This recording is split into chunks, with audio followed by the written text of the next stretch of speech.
আসসালামু আলাইকুম ভিউয়ার, সবাই আশা করি খুব ভালো আছেন। আমিও খুব ভালো আছি। আজকে আমি আপনাদেরকে খুব সহজে সেমাই পিঠা বানিয়ে দেখাবো। আশা করি ভিডিওটি আপনাদের খুব ভালো লাগবে। আর যদি ভিডিওটি আপনাদের ভালো লেগে থাকে তাহলে অবশ্যই আমার চ্যানেলটি সাবস্ক্রাইব করবেন। তো চলুন ভিউয়ার্স, ভিডিওটি দেখে নেওয়া যাক।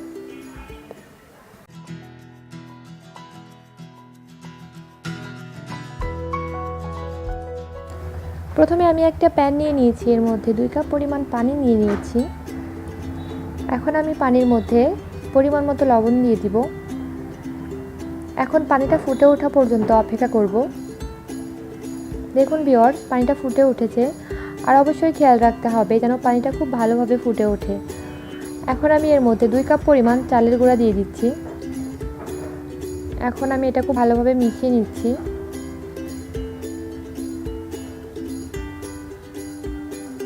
আমার গুঁড়াটা একদম ঠিকঠাক হয়েছে, আমার কম বেশি হয়নি।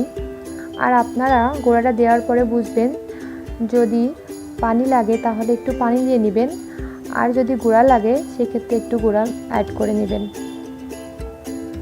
দেখুন ভিউয়ার্স, গুঁড়াটা মেশানো হয়ে গিয়েছে। এটা আমি একটা ডোর মতো বানিয়ে নিলাম। এটা আমি 10 মিনিটের জন্য ঢেকে দিয়েছিলাম। আমরা যেরকম সাধারণত রুটি খাই ওরকম একটা ডো বানিয়ে নিব। এটা এখন আমি একটা ডিশে উঠিয়ে নিয়েছি। এটা এখন আমি খুব ভালোভাবে মেখে নেব। দেখুন ভিউয়ার্স, আমি হাতে পানি লাগিয়ে নিয়েছি আর অল্প একটু পানি নিচ্ছি আর এই ডোটাকে ভালোভাবে মেখে নিচ্ছি। এই ডোটা মাখতে আমি কোনো তেল ব্যবহার করব না, আমি পানি দিয়ে মেখে নেব। কারণ চালের গুঁড়া দিয়ে আমরা যে ডোটা বানাই, এই ডোটাতে পানি দিয়ে মাখলেই বেশি ভালো হয়, সফট হয়। এই জন্য আমি পানি দিয়ে মেখে নিচ্ছি।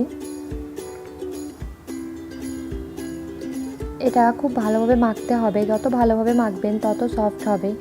দেখুন ভিউয়ার্স, আমার ডোটা রেডি হয়ে গিয়েছে। এখন আমি এই ডোটাকে নিয়ে নিচ্ছি, এখান থেকে অল্প একটু নিচ্ছি আমি পিঠাটা বানানোর জন্য। আর এই ডোটা অবশ্যই ঢেকে রাখতে হবে, না হলে কিন্তু শক্ত হয়ে যাবে। দেখুন ভিউয়ার্স, এটা আমি হাত দিয়ে ঘুরিয়ে ঘুরিয়ে চিকন করে নিচ্ছি। এটা অনেকটা রোলের মতো, কিন্তু অনেক চিকন হবে। দেখতে পাচ্ছেন ভিউয়ার্স, আমি এটা কিভাবে গোল করে নিচ্ছি। আমি আর একটু চিকন করে নিচ্ছি, কারণ আমি পিঠাগুলো একটু ছোট ছোট করে বানাবো, বেশি মোটা করব না। যদি আপনারা পিঠা একটু বড় করতে চান সেক্ষেত্রে রোলটা আর একটু মোটা করে নেবেন। দেখতে পাচ্ছেন ভিউয়ার্স, আমার পিঠাগুলো কীরকম হচ্ছে।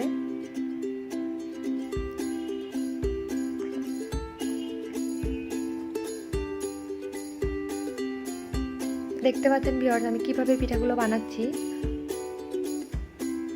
আমি আবারও আর একটা রোল করে নিচ্ছি। আর আপনারা চাইলে যতটুকু বানাবেন, যতটুকু পরিমাণ ডো করবেন, সেটা আপনারা একবারে রোলটা করে রাখতে পারেন। সেই ক্ষেত্রে রোলটা করার পরে রোলগুলো খুব ভালোভাবে ঢেকে রাখতে হবে, না হলে কিন্তু ওগুলো শক্ত হয়ে নষ্ট হয়ে যাবে।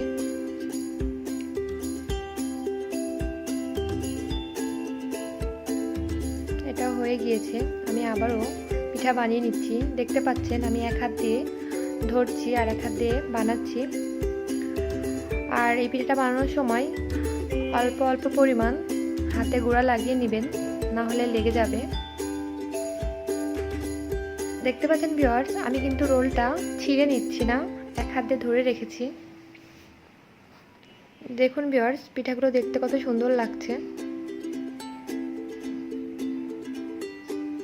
আর অবশ্যই এটা খেয়াল রাখতে হবে, পিঠাটা আপনারা একটু উঁচু জায়গাতে বানাবেন আর নিচে কোনো পেপার নিয়ে নেবেন। একটু উঁচু থেকে পিঠাগুলো নিচে পড়বে, না হলে কিন্তু পিঠাগুলো আপনারা বানাতে পারবেন না, এটা অবশ্যই খেয়াল রাখবেন। এখন একইভাবে আমি সবগুলা পিঠা বানিয়ে নিচ্ছি। ভিউয়ার্স, আমার সবগুলা পিঠা বানানো হয়ে গিয়েছে, দেখতে কত ভালো লাগছে। এখন এই পিঠাগুলো আমি রান্না করে নিব। এখানে 4 কাপ পরিমাণ দুধ নিয়ে নিয়েছি, 1.5 কাপ পরিমাণ গুড় নিয়ে নিয়েছি। গুড়টা এখন ভালোভাবে মিশিয়ে নিতে হবে। আর যদি গুড়ের পরিমাণটা বেশি লাগে সেই ক্ষেত্রে দেখে তারপরে দিতে হবে, যে যতটুকু মিষ্টি খায় সেই পরিমাণে গুড়টা দিতে হবে। আর এই পিঠাটা 1 বছরের মতো সংরক্ষণ করে রাখা যায়। সেই ক্ষেত্রে এই পিঠাটা বানানোর পরে খুব ভালোভাবে রোদে শুকিয়ে নিতে হবে। তারপর এয়ারটাইট বক্সে করে রেখে দিলে 1 বছর পর্যন্ত এটা খাওয়া যাবে।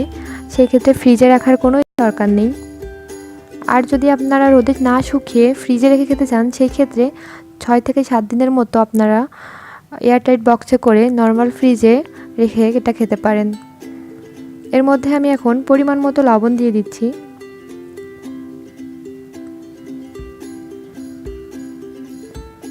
আর এখানে আমি এলাচ আর দারচিনি দিয়ে দিলাম।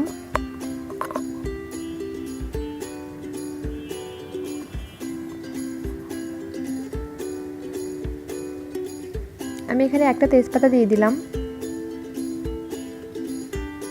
এটা এখন আমি একটু নেড়ে দিচ্ছি। আর এটা খুব ভালোভাবে ফুটিয়ে নিতে হবে, কারণ পিঠাগুলা নরম আছে। যদি আপনার এটা ভালোভাবে ফুটে না যায়, তার আগেই পিঠাগুলো দিয়ে দেন, সেক্ষেত্রে পিঠাগুলো কিন্তু গলে যাবে, পিঠাগুলো খেতে ভালো লাগবে না, হালুয়ার মতো হয়ে যাবে। এর মধ্যে আমি 1/3 কাপ নারকেল দিয়ে দিলাম, ফ্রেশ নারকেল কোরানো।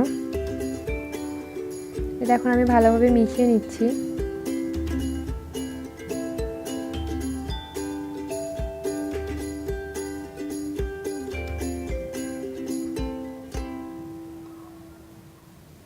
আর এই পিঠাটা আপনারা চাইলে চিনি দিয়েও রান্না করে নিতে পারেন, কিন্তু এটা গুড় দিলে বেশি টেস্টি হয়। দেখুন ভিউয়ার্স, দুধটা ফুটে উঠেছে। এটা ভালোভাবে ফুটিয়ে নিতে হবে। দেখতে পাচ্ছেন এটা খুব ভালোভাবে ফুটে উঠেছে। এখন আমি এর মধ্যে পিঠাগুলা দিয়ে দিব। আমি এখানে সবগুলা পিঠা দিয়ে দিচ্ছি।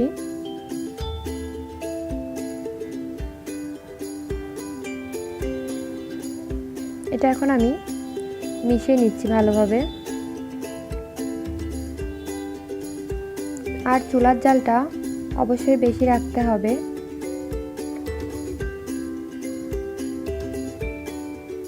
দেখতে পাচ্ছেন ভিউয়ার্স, পিঠাগুলো এখন ফুটে উঠেছে।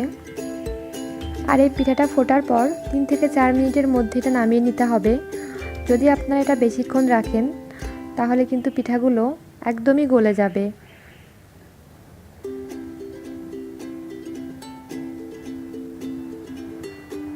এটা বেশি নাড়া যাবে না, একবারে ভালোভাবে মিশিয়ে নিতে হবে। দেখুন ভিউয়ার্স, পিঠাটা হয়ে গিয়েছে, আর পিঠাগুলো কিন্তু একটুও গলেনি।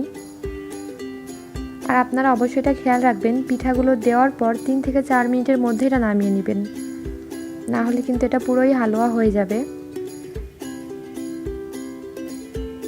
এখন আমি একটা সার্ভিং ডিশে পিঠাগুলো উঠিয়ে নিচ্ছি। দেখুন ভিউয়ার্স, দেখতে কত ভালো লাগছে।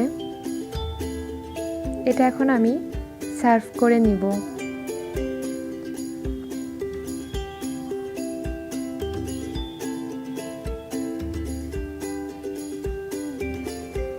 ভিডিওটি যদি আপনাদের ভালো লেগে থাকে, তাহলে অবশ্যই লাইক, কমেন্ট, শেয়ার করতেও ভুলবেন না।